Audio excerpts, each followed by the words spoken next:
Garden নিচের পাহাড়পুরে বহুতল বিপর্যয়ের ঘটনায় উদ্বিগ্ন রাজ্যের মুখ্যমন্ত্রী মমতা বন্দ্যোপাধ্যায়। কেননা ওই জায়গাটি ঘন বসতিপূর্ণ এলাকা। বছরের পর বছর ধরে এই অঞ্চলটিতে বেআইনি নির্মাণ চলছেই বলে অভিযোগের সঙ্গে জানান মুখ্যমন্ত্রী। সোমবার ঘটনার সংবাদ পেয়ে সকাল 9:10 সময় মাথায় ব্যান্ডেজ অবস্থায় গিয়ে দুর্ঘটনাস্থল পরিদর্শন করেন রাজ্যের মাননীয় মুখ্যমন্ত্রী মমতা বন্দ্যোপাধ্যায়। তবে তিনি কিন্তু গাড়ি থেকে নেমে সোজা ওই অঞ্চলটি পরিদর্শন করেন হেঁটে হেঁটে। এরপর তিনি দোষীদের বিরুদ্ধে কড়া পদক্ষেপের নির্দেশ দেন।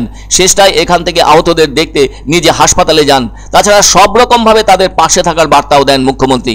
এছাড়াও ওই অঞ্চলটি পরিদর্শনের সময় মুখ্যমন্ত্রীর সাথে ছিলেন মন্ত্রী সুজিত বসু, মন্ত্রী ফিরহাদ হাকিম ও মালা রায়। তবে জানা গেছে রাতভর ওখানেই ছিলেন মন্ত্রী সুজিত বসু ও মেয়র ফিরহাদ হাকিম। এখনো উদ্ধার কাজ চলছে। আবার 7 জন মতো ওই ভেঙে যাওয়া অংশের ভেতর আটকে আছেন বলে মনে করছেন স্থানীয়রা।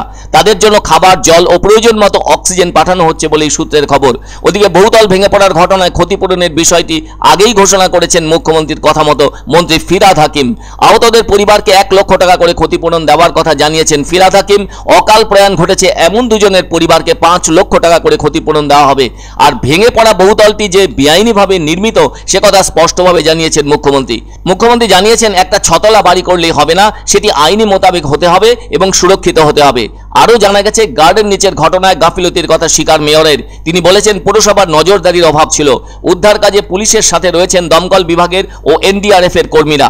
চারপাশে যথেষ্ট সংখ্যক ঝুপড়ি থাকলেও তার মাঝখান থেকে গড়ে উঠেছিল ওই বহুতল ভবনটি।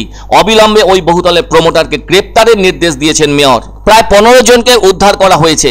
রাতের দিকে ওই নির্মীয়মান বহুতলটি ভেঙে পড়েছে আর তখন ওই ঝুপড়ির মানুষজন ঘুমোচ্ছিলেন, ফলে বড় দুর্ঘটনা ঘটে গেছে। জানা গেছে তাসের ঘরের মতো ভেঙে পড়েছে ওই বহুতলটি। যখন সেই বহুতলটি ভেঙে পড়েছিল তখন ভূমিকম্পের মতো কেঁপে উঠেছিল অঞ্চলটি। তবে প্রশ্ন উঠেছে কিভাবে ওই বহুতলটি এখানে গড়ে উঠল আর পুরসভা থেকে কারা কিভাবে ওই বহুতল বানানোর ছাড়পত্র দিয়েছিল। যতদূর জানা গেছে ওই অঞ্চল জুড়ে বেশ কিছু জলাশয় ও পুকুর ছিল, সেগুলো বুঝিয়ে একের পর এক বহুতল গড়ে উঠেছে বলে অভিযোগ স্থানীয়দের। এদিকে উপযুক্ত ব্যবস্থা নেওয়ার আশ্বাস দিয়েছেন মেয়র। আর যেখানে বহুতলটি ভেঙে পড়েছে সেই অঞ্চলে যারা বাস করেন তাদের সকলেরই বাড়িগুলো টালির ছাদ দিয়ে তৈরি, ফলে এত বড় ক্ষতি হয়ে গেল এক রাতের বহুতল বিপর্যয়ে। এ ব্যাপারে মুখ্যমন্ত্রী মমতা বন্দ্যোপাধ্যায় ওখানে উপস্থিত হয়ে জানান এই এলাকাটি ঘন বসতিপূর্ণ এলাকা।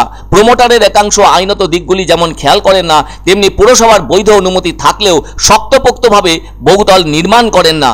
তিনি জানিয়েছেন রাজ্য সরকারের পক্ষ থেকে অকাল প্রয়াণ ঘটে যাওয়া দুজনের পরিবারকে 5 লক্ষ টাকা ক্ষতিপূরণ দেওয়া হবে এবং আহতদের পরিবারগুলিকে 1 লক্ষ টাকা করে ক্ষতিপূরণ দেওয়া হবে। এছাড়া মুখ্যমন্ত্রী বলেন এই সময় তো রমজান মাস চলছে, এখানকার একাধিক পরিবারও রমজান পালন করছেন, ফলে তাদের ক্ষেত্রে খারাপ ঘটনা ঘটে যায়। তবে মুখ্যমন্ত্রী কড়া বার্তা দিয়েছেন ওই বহুতলের প্রমোটারের বিরুদ্ধে আইনগতভাবে ব্যবস্থা নেওয়ার। এখন সবচেয়ে আগে যেটা দরকার সেটা হলো যারা এই ধ্বংসস্তূপের ভেতর অবরুদ্ধ অবস্থায় আছে তাদেরকে উদ্ধার করা।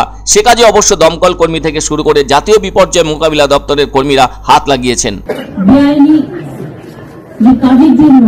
এই ঘটনা ঘটেছে অ্যাকশন নেওয়ার জন্য এই কথাগুলো আমি বলে দিলাম। আমি প্রথম থেকে হসপিটালে যাব, কারণ পরিবারগুলো হসপিটালে আছে, তাদের সাথে কি দেখা করবো।